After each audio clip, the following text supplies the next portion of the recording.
সব কবুতরগুলো ব্রিডিং এ দেওয়া আছে। কিছু কবুতর হয়তো ডিম নিয়ে বসে আছে, এই পেয়ারটাকে নতুন দেওয়া হয়েছে, এই আর কি। তো চলেন, কবুতরটা আমার পিছনে মিনি কবরস্থান, তো কবরস্থানের দিকে যাচ্ছি। এই যে কবুতরটা জীবিত কালে ভিডিও দেওয়া আছে ইউটিউব চ্যানেলে। এই যে দেখছেন কবুতরটা, এটা র ফরম্যাটের কবুতর ছিল, অনেক পুরনো ব্লাড লাইনের।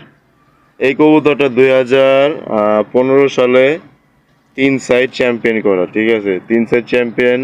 এরপর 2016তে আপনার 4 সাইড 4 সাইড টুর্নামেন্ট খেলা। এরপরে মনে করেন যে অগণিত রেজাল্ট ছিল কবুতরটা। তো কবুতরটা আমার অনেক দাম দিয়ে কালেকশন করা ছিল।